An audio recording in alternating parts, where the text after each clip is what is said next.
தாய்ப்பாலுக்கு நிகரான சத்துக்கள் நிறைஞ்சிருக்கிறதுனால தான் ராகி கஞ்சியை குழந்தைங்களுக்கு 6 மாதத்துலேருந்து கொடுக்குறாங்க.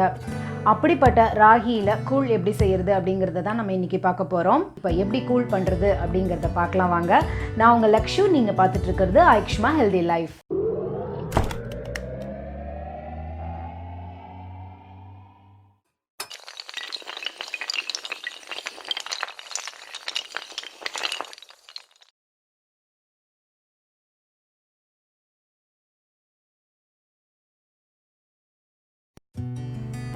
ராகி கூழுக்கு தேவையான பொருட்கள் என்னென்ன அப்படிங்கிறத பார்த்துடலாம். இது முதல் நாள் நைட்டு ஊற வச்ச ராகி, அதை நல்லா கழுவி எடுத்துக்கோங்க. ஒரு ஃபுல் லீஃப் அலோவேரா ஜெல், ஊற வச்ச பேசில் சீட்ஸ், ஒரு ஸ்பூன் முருங்கை பொடி, ஒரு ஸ்பூன் ஜீரா பொடி. ஊற வச்ச ராகியை இந்த மாதிரி பிளெண்டரில் போட்டு அரைக்க போகிறோம். அது கூட கொஞ்சம் உப்பு சேர்த்தே அரைச்சிக்கோங்க. இந்த மாதிரி அரைச்சி எடுத்துக்கோங்க. அரைச்ச ராகி மாவை பேன் சூடானதும் அதில் விட்டு நல்லா கெட்டி தட்டாமல் அதை கிண்டணும்.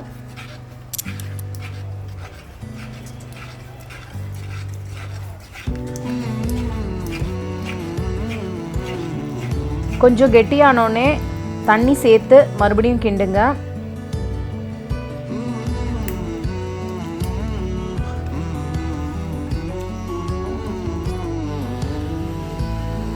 நல்லா வெந்ததுக்கப்புறம் இந்த மாதிரி எல்லாம் சேர்ந்து ஒரு களி பதத்துக்கு வரும். அதை ஒன்று போல் நல்லா கிண்டி எடுத்துக்கோங்க.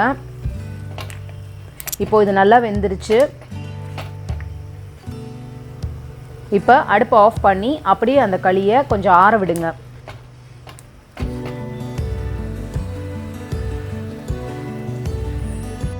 ஆலோவேரா ஜெல்லை மேலே இருக்கிற தோலெல்லாம் பீல் பண்ணிவிட்டு இந்த மாதிரி உள்ளே இருக்கிற அந்த ஜெல்லை மட்டும் எடுத்து நல்லா ஒரு 6 to 7 டைம்ஸ் வாஷ் பண்ணிக்கோங்க. இது வாஷ் பண்ணி எடுத்தது இந்த மாதிரி தண்ணியில் போட்டு அதை நல்லா வாஷ் பண்ணி எடுத்துக்கோங்க.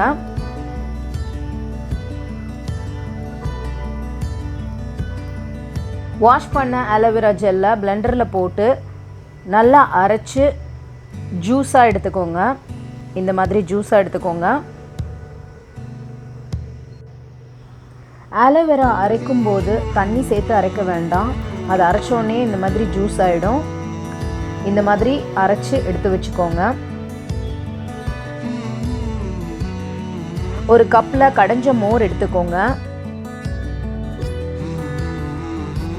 இதில் நம்ம ஊற வச்ச பேசில் சீட்ஸ் போட்டிருக்கோம்.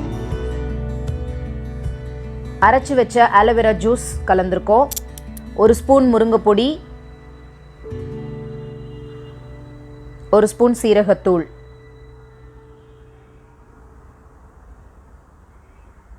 எல்லாத்தையும் நல்லா கலந்துக்கோங்க.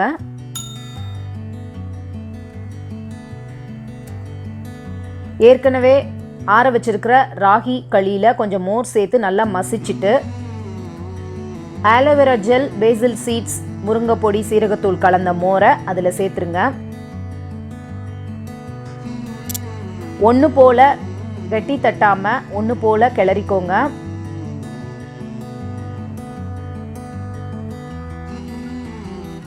இந்த மாதிரி பதத்துக்கு வர வரைக்கும் நல்லா அதை கலந்துக்கணும். இப்போது சுவையான ராகி மோர் கூழ் ரெடி ஆயிடுச்சு. இது உடம்புக்கு ரொம்ப குளிர்ச்சி, ஏன்னா பேசில் சீட்ஸும் ஆலோவேரா ஜெல்லும் சேர்த்ததுனால. சுவையான ராகி மோர் கூழ் ரெடி ஆயிடுச்சு. இதில் பேசில் சீட்ஸும் ஆலோவேரா ஜெல் ஜூஸும் கலந்துருக்கிறதுனால உடம்புக்கு ரொம்பவே குளிர்ச்சி. கண்டிப்பாக வீட்டில் இதை நீங்கள் செஞ்சு சாப்பிட்டு பாருங்கள், உங்களுக்கு ரொம்பவே பிடிக்கும். இப்போ கேழ்வரகு கூழ் கூட கற்றாழையும் பேசில் சீட்ஸும் சேர்த்து எப்படி செய்யறது அப்படிங்கிறத நம்ம பார்த்தோம். ரொம்பவே ஈஸியான மெத்தட் தான். நீங்களும் வீட்டில் கண்டிப்பாக இதை செஞ்சு சாப்பிட்டு பாருங்கள். ரொம்பவே ஆரோக்கியமான சுவையான உணவு. இந்த வீடியோ உங்களுக்கு பிடிச்சிருந்ததுன்னா லைக் பண்ணுங்கள், உங்கள் ஃப்ரெண்ட்ஸ்க்கெலாம் ஷேர் பண்ணுங்கள். நம்ம சேனலை இன்னும் சப்ஸ்கிரைப் பண்ணலைன்னா கண்டிப்பாக சப்ஸ்கிரைப் பண்ணுங்கள். தேங்க்யூ.